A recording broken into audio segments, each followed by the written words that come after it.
ជំរាបសួរបងម៉ែបងប្អូនជាទីស្រឡាញ់ថ្ងៃនេះខ្ញុំនឹងមកបង្ហាញពីវិធីឆាមីជាមួយនឹងសាច់គោពងទាប៉ាតេតាមរបៀបបែបនៅផ្ទះឲ្យអ្នកទាំងអស់គ្នាមើលម្ដងគ្រឿងផ្សំយើងមានដូចជាដើមខាត់ណាមីយើងចង់ដាក់មីកញ្ចប់មីអីក៏បានដែរតាមចំណង់ចំណូលចិត្តពងទាចំនួន2គ្រាប់សាច់គោចំនួន2ខាំហើយនឹងប៉ាតេ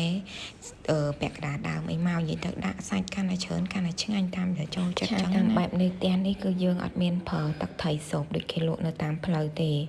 គឺយើងដាក់គ្រឿងញ៉ាំបានតែម្ដងជាដំបូងគឺយើងត្រូវដាំខ្ទះឲ្យក្តៅចាក់ខ្លាញ់ឬប្រេងឆាចូលបើយើងមាន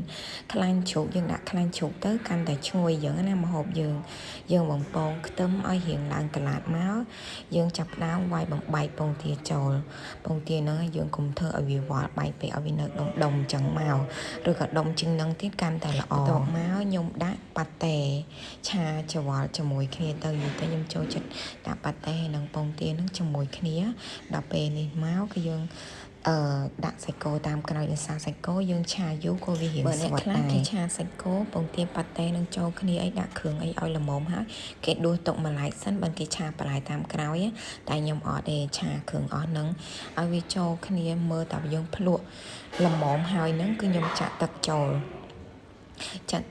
ឲ្យមើលរៀងទឹកហ្នឹងពុះរៀងខុច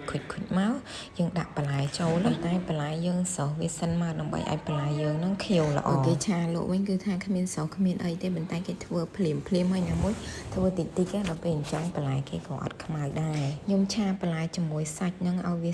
ចូលជាតិសប់ហើយនិយាយទៅត្រឡប់ចុះត្រឡប់ឡើងមើលតែរៀងទឹកល្មមហ្នឹងគឺខ្ញុំចាប់ផ្ដើមដាក់មីចូលហើយក៏ដាក់មីយើងត្រាំជាមួយនឹងទឹកត្រជាក់ឆ្ងាញ់ជាងយើងត្រាំជាមួយនឹងទឹកក្តៅហិចទៅផុយតែត្រាំមួយទឹកត្រជាក់គេមានវិធីសាស្ត្រគេគឺថាដាក់ទៅចូលជាតិឆ្ងាញ់ល្អខ្លាំងមែនតែនច្រវល់មីច្រវល់អីឲ្យចូលគ្នាអញ្ចឹងហើយមើលទៅសៃមីហើយនឹងទឹកអីហ្នឹងឲ្យវារៀងឆ្អិននិយាយទៅយើងឆាវាតោះតែរៀងស្ងួតទឹកបន្តិចមកអានអស់ហ្នឹងយើងឆាញ៉ាំនៅផ្ទះអញ្ចឹងគឺឆ្ងាញ់មែនតែនឲ្យរៀងស្ងួតទឹកហើយអាចជាមួយពងទាអីហ្នឹងអើយចូលជាតិគ្នាខ្ទិះស្អាតពីមុនអីបានញ៉ាំមីឆានេះតោះតែមានកម្មវិធី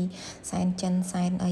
បានតែឥឡូវវិញមិនបាច់ទេឲ្យតែថាឃ្លានញ៉ាំពេលណាហ្នឹងគឺគេធ្វើញ៉ាំពេលហ្នឹងហើយឥឡូវអត់ចាំបាច់ដូចមុនទេដោយសារតែសុខយើងហ្នឹងក៏វារៀងសបោសវាយដែរ